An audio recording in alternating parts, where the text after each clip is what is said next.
how do we keep helping the player that needs a little more forgiveness, a little more speed? So now we move to T200.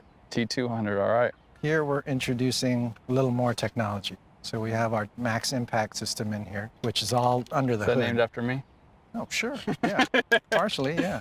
It also has Marnie's initials. I mean, Yeah, I've been accused of that too. to.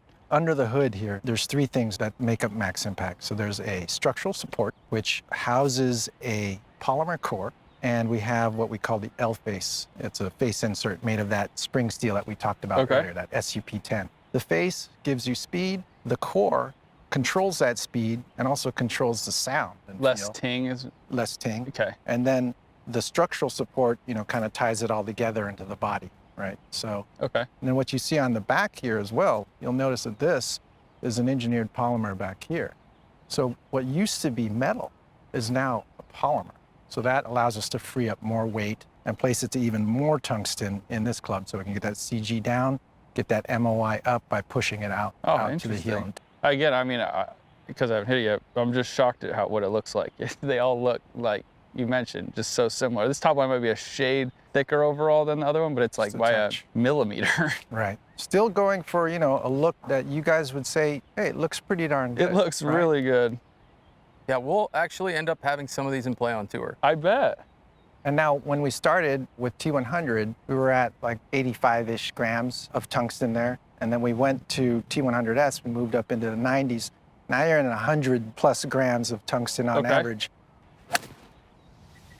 There's that launch. Now we're covering close to 90. Is it really? Yeah. It's so soft too, like it doesn't look like it's going forever. Well, and the cool part is not spinning more than yours, it's just launching higher. Yeah.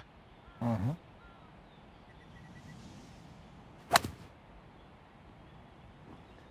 Wow, that's high.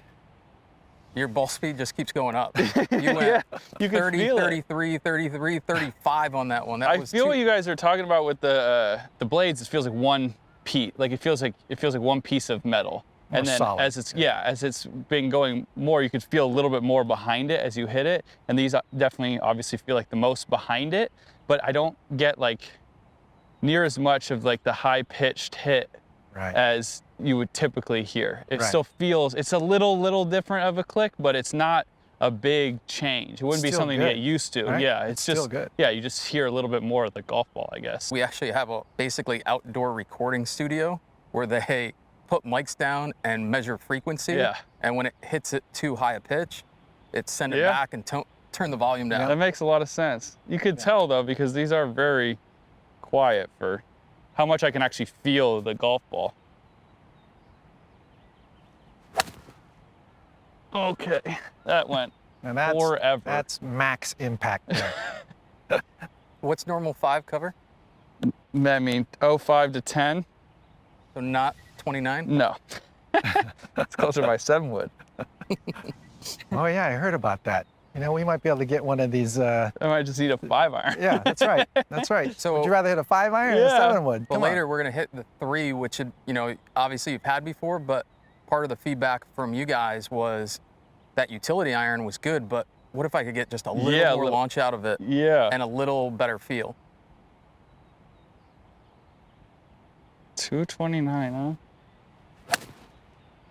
This is borderline funny how easy that is. Well, you're able to realize everything we put into that thing, Like a good crack. Sounds not like hard, yeah.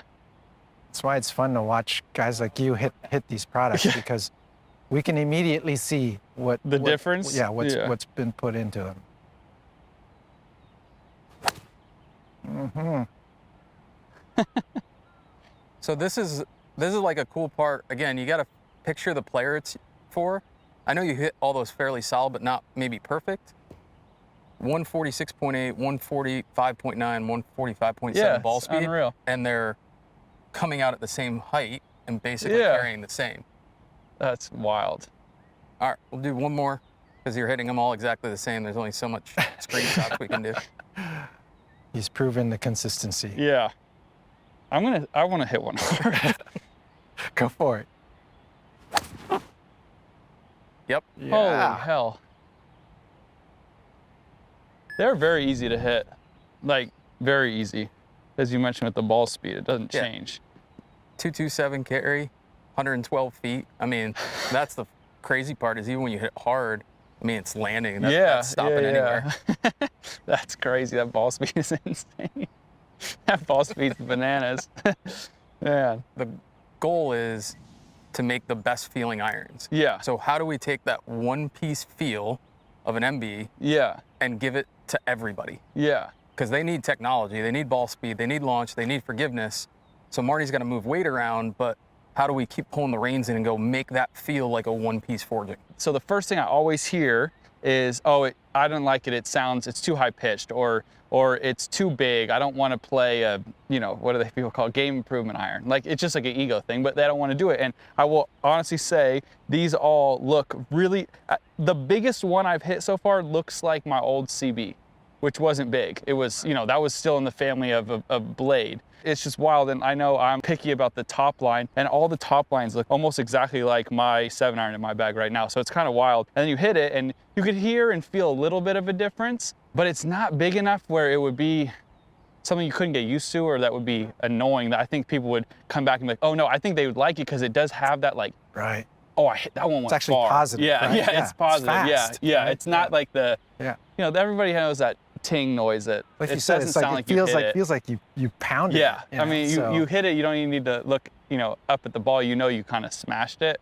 That's the name of the game for, the Sunday golfer. But you hit the nail on the head with the two things, look and feel. It's like, these are two things that are so important that players can take either one of them or both of them and not want to play the club. If it doesn't look the way they want it to look, it's out of the bag. Or if it doesn't feel the way or sound the way they want it to sound, they're not going to play it. And even this shaping, we brought some out to Europe, Corn Ferry Tour, and got feedback from players on, hey, can this thin out a little bit?